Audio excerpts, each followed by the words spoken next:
एक लड़का एक दिन अपने चाचा के घर पर आता है। वहां पर वह अपनी चाची से मिलता है, लेकिन जो चाची होती है वह काफी ज्यादा गुमसुम सी और उदास सी खड़ी हुई थी।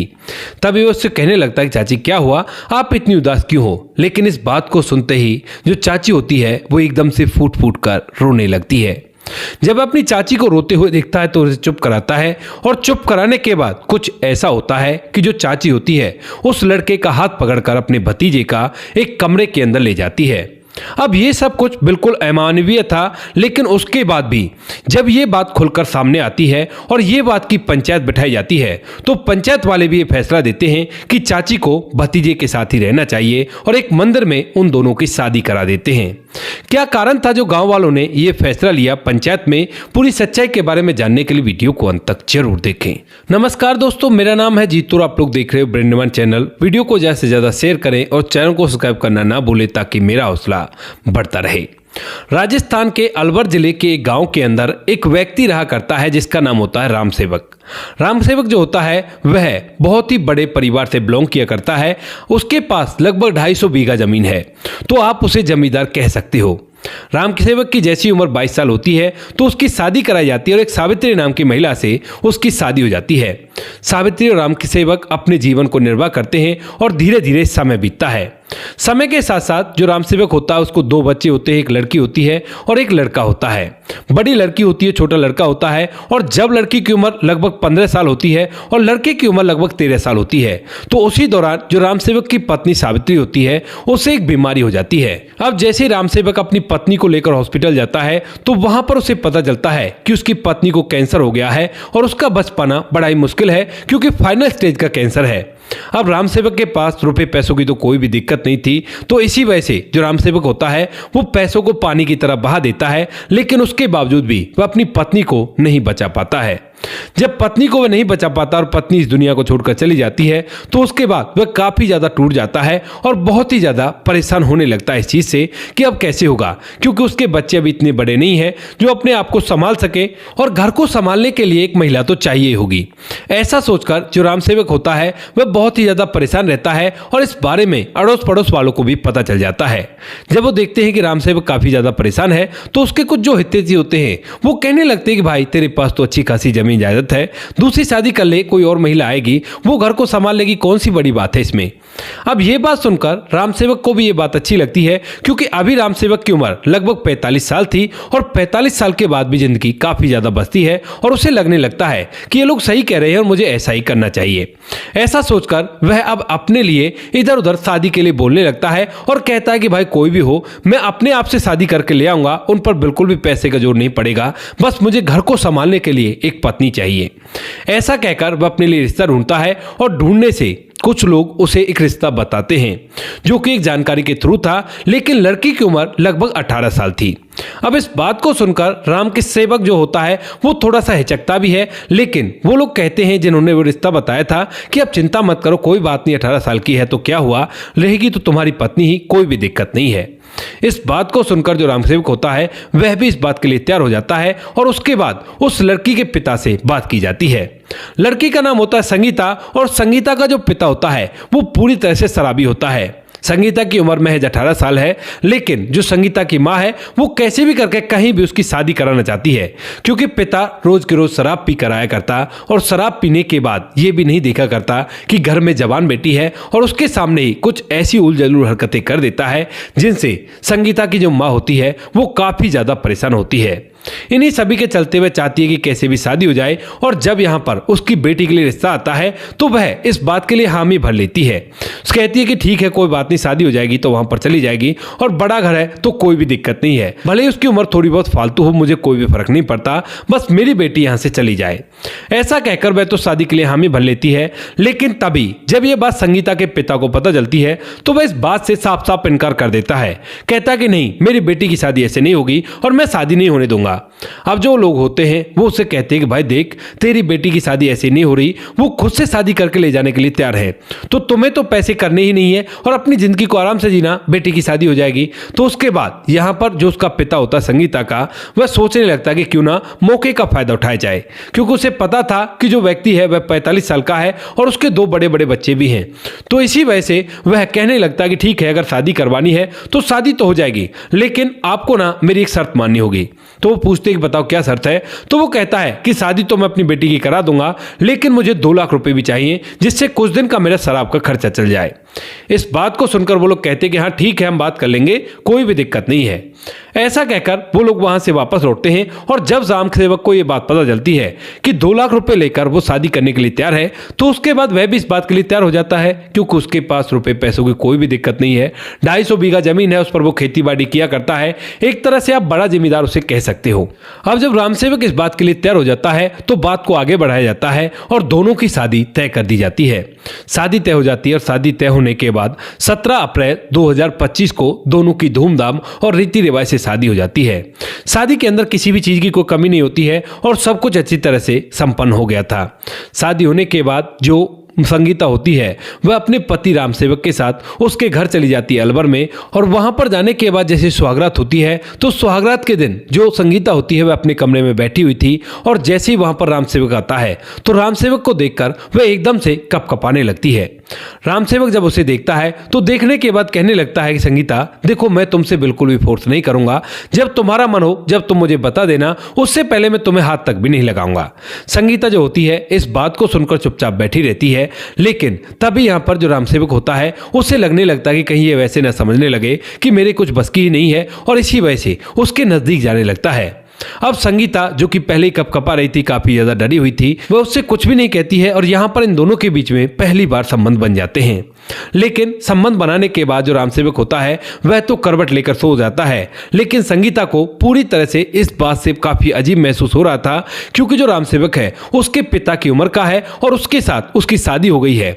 अब जीवन भर वो कैसे बिताएगी, क्या क्या उसकी जिंदगी में होगा, इस बात से वो काफी ज्यादा परेशान रहती है। धीरे धीरे समय बीतता है, संगीता अपने आप को संभालने की कोशिश करती है, लेकिन वो चाहकर भी अपने आप को संभाल नहीं पाती है, क्योंकि सारा कुछ सोचने के बाद भी उसके सामने एक बात आ जाती है कि इसकी उम्र तो 45 साल है, न जाने कब ये इस दुनिया को छोड़कर चला जाए और उसके बाद मुझे अकेले जिंदगी बितानी पड़ेगी।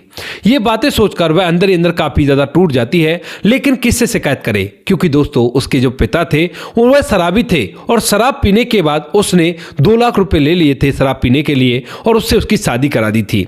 इधर जो माँ थी वह भी मजबूर थी और उसे पता था कि माँ भी काफी ज्यादा मजबूर है, तो इसीलिए वह घुट घुट कर इस घर के अंदर रहने लगती है, पूरी तरह से गुमसुम सी रहा करती है। जो पति होता है इसका राम सेवक, वह कहने लगता है कि क्या बात है, क्या परेशानी है, लेकिन यह उसे कुछ भी नहीं बताती है, क्योंकि बताए तो किस मुंह से बताए। धीरे धीरे कुछ दिन बीतते हैं और कुछ दिनों बाद एक दिन अचानक से जो इसका भतीजा होता है, यानी कि इसके जो जेठ का लड़का होता है संगीता के का, वह यहाँ पर आता है, जिसका नाम होता है सनी। सनी जिसकी उम्र 24 साल होती है, वह जैसे ही अपनी चाची से मिलने के लिए यहाँ पर आता है तो अपनी चाची को देखकर पूरी तरह से हैरान हो जाता है, क्योंकि उसकी चाची संगीता काफी ज्यादा उदास है और वह कुछ भी बोल नहीं रही है। इस बात के बारे में उसे पहले भी महसूस हो गया था, क्योंकि जब वो शादी में गया था तो वहां पर भी उसने ये बात नोटिस की थी कि उसकी चाची काफी गुमसुम सी है और चुपचाप सी खड़ी हुई है। इसके बाद जो सनी होता है भतीजा, वह कहने लगता है कि चाची क्या हुआ, आप इतनी गुमसुम सी क्यों रह रही हो और क्या परेशानी है आपको। इस बात को सुनकर संगीता सनी की तरफ देखती है। सनी जो कि उसकी हम उम्र का ही था, यानी कि उसकी 18 साल थी, उसकी 24 साल थी, तो असलियत में तो जोड़ी उसके साथ बननी चाहिए थी, लेकिन एक बुड्ढे के पल्ले उसके घर वालों ने उसे बांध दिया है। और यह बात सोचकर मन ही मन वह एकदम से फूट फूट कर रोने लगती है। जब मन के अंदर यह बात सोचती है तो उसकी आंखों से आंसू छलक पड़ते हैं।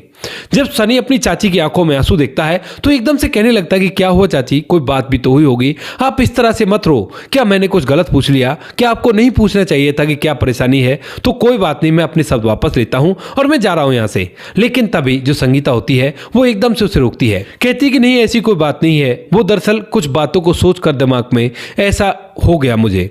इस बात को सुनने के बाद सनी कहता है कि चाची आखिर बात क्या है, मुझे भी तो बताओ, अगर कोई बात होगी तो हम उसे सॉल्व कर देंगे, क्योंकि पैसों से तो हर समस्या सॉल्व कर दी जाती है। लेकिन तभी संगीता कहने लगती है कि ये समस्या पैसों से सॉल्व होने वाली नहीं है, मेरी तो जिंदगी ही बर्बाद हो गई।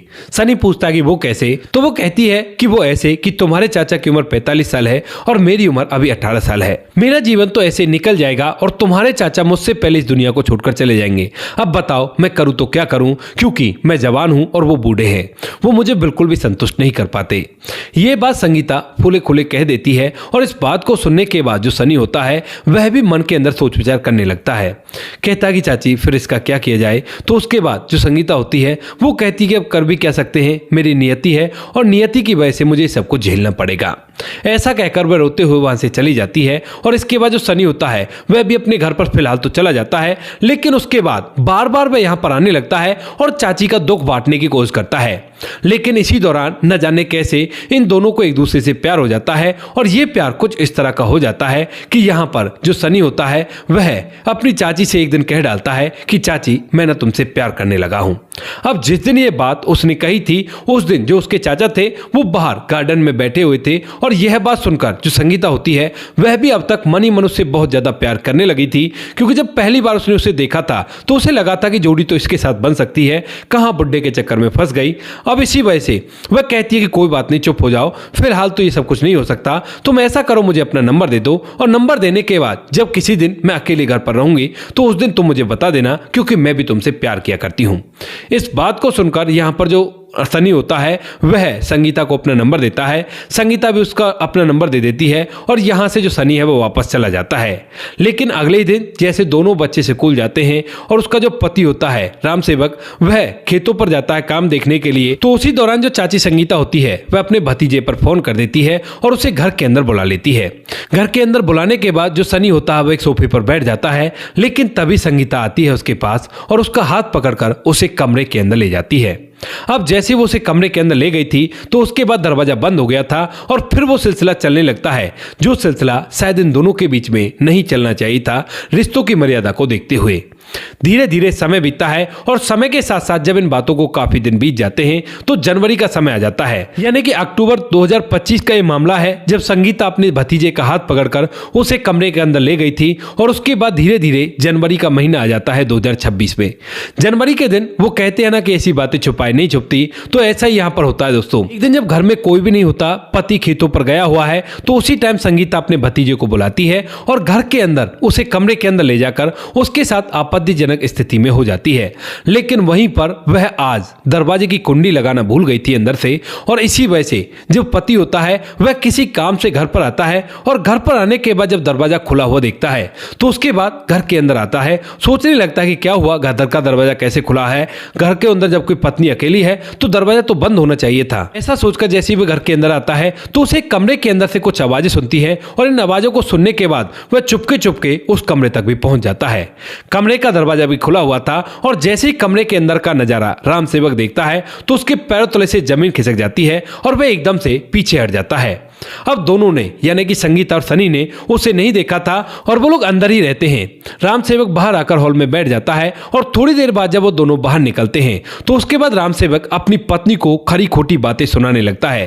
कहता है कि तुम्हें जरा भी शर्म नहीं आई, देखो ये कहां और तुम कहां, तुम्हारा और इसका रिश्ता माँ बेटी कैसा है और तुमने ऐसा सोच भी कैसे लिया। अब इस बात को सुनने के बाद यहाँ पर जो संगीता अब तक सनी को अपना दिल दे बैठी थी और उससे सच्चा प्यार करने लगी थी, वह चुप नहीं रहती है और कहने लगती है कि ठीक है मान लिया मेरा और इसका रिश्ता माँ बेटी कैसा है, लेकिन तुम भी तो देखो तुम्हारा और मेरा रिश्ता भी तो बाप बेटी कैसा है। तुम्हें शर्म नहीं आई वो सब करने में मेरे साथ, जो कुछ भी अब ये मेरे साथ कर रहा है। इस बात को सुनकर राम सेवक के होश उड़ जाते हैं और वह सोचने लगता है कि बात तो ये सही कह रही है, क्योंकि इसकी उम्र 18 साल, मेरी कहां 35 साल, कम से कम इनकी उम्र तो एक सी है। तभी यहां पर संगीता कह देती है कि कम से कम हम दोनों की उम्र तो बराबर है और हम लोग हम उम्र के हैं, हम दोनों एक दूसरे से प्यार किया करते हैं और हम लोग एक साथ अपने जीवन को जिएंगे। इस बात को सुनकर जो राम सेवक होता है वह सनी से कहने लगता है कि सनी ये बता, इस बात से बदनामी नहीं होगी, परिवार को चारों तरफ थू थू होगी और ये गलत नहीं है क्या? अब इस बात को सुनकर जो सनी है वो कहने लगता है कि चाचा गलत तो वो भी था जो आपने इनके साथ किया है, वो भी तो आपको नहीं करना चाहिए था। कोई बात नहीं, पंचायत होगी तो पंचायत में मैं सभी लोगों के सामने ये सब कुछ बोल दूंगा। इस बात को सुनकर जो राम सेवक होता है वह पंचायत का ही फैसला करता है, सोचता है कि कैसे भी करके ये बात दबी रह जाए और ऐसा कुछ भी ना हो, क्योंकि ऐसा हो जाएगा तो चारों तरफ उसकी बदनामी भी हो सकती है। पंचायत का आयोजन किया जाता है। पंचायत के अंदर संगीता के पिता को बुलाया जाता है, गांव वाले इकट्ठा होते हैं, साथ में राम सेवक भी होता है, भतीजा जो सनी होता है वो भी होता है और संगीता भी होती है। वहां पर जाने के बाद जब वो लोग कहते हैं कि भाई ये गलत है, ऐसा मत करो, तभी यहां पर संगीता उनके सामने भी वही बात रख देती है। कहती है कि ठीक है, मानती हूं कि ये गलत है, लेकिन आप लोग देखो, मैं जब कभी अपने पति राम सेवक के पास खड़ी होती हूं तो क्या हम दोनों की जोड़ी पति पत्नी की तरह लगती है? लगता नहीं है कि हम दोनों बाप बेटी हैं। अब वहीं पर अगर मैं अपने भतीजे के साथ खड़ी हो जाती हूं तो क्या हमारी जोड़ी बराबर की लगती है या नहीं लगती? अब जब पंचायत के लोग ये सब कुछ देखते हैं तो उन्हें भी ये बात महसूस हो जाती है कि सच में ही उसके पति के साथ तो वह एकदम से बेटी के बराबर लग रही है, लेकिन भतीजे के साथ वो बराबर की लग रही है। तो इसी वजह से जो पंचायत वाले होते हैं उनका मुंह भी बंद हो जाता है। इधर जो पिता होता है वह अपनी बेटी को धमकाने लगता है, यानी कि संगीता का जो पिता था वह अपनी बेटी को धमकाने लगता है, लेकिन तभी जो राम सेवक होता है वह भी इस बात को समझ जाता है कि संगीता जो कह रही है वो बिल्कुल से सही है। इस बात को सोचकर वह पंचायत के सामने ही सभी के सामने हाथ जोड़ता है, कहता है कि भाई मुझसे गलती हो गई और मुझे ऐसा करना ही नहीं चाहिए था। जिंदगी जो बची थी उसे ऐसे बिता लेता या फिर अपनी बराबर की कोई महिला देखकर उससे शादी करता। गलती मेरी है, लेकिन इसकी सजा संगीता को नहीं मिल सकती और संगीता की शादी इसी लड़के से हो जानी चाहिए। इसके बाद जो सनी होता है वह भी इस बात को कहता है कि मुझे कोई आपत्ति नहीं है शादी करने में, क्योंकि मैं इनसे प्यार किया करता हूं। संगीता और सनी दोनों की शादी हो जाती है। गांव वाले एक मंदिर में शादी करा देते हैं और शादी के बाद वो लोग अपने घर के अंदर अपना जीवन खुशी खुशी व्यतीत कर रहे हैं। तो दोस्तों ये थी आज की कहानी। आपको जैसी भी लगी हो कमेंट सेक्शन में बता देना। वीडियो अगर अच्छी लगी तो वीडियो को लाइक और चैनल को सब्सक्राइब जरूर करें, ताकि हमें थोड़ा सा हौसला मिल सके आप लोगों के लिए ऐसी अच्छे वीडियो बनाने के लिए। इन कहानियों को सुनाने का उद्देश्य किसी को परेशान करना बिल्कुल भी नहीं है। ये कहानी आपको इसलिए सुनाई जाती है ताकि आप लोग इन कहानियों में से कुछ ना कुछ सीख सको और अपने जीवन में उस चीज को अप्लाई कर सको। मिलते हैं किसी नेक्स्ट वीडियो नए टॉपिक के साथ, तब तक के लिए जय हिंद, जय भारत, जय हिंदुस्तान।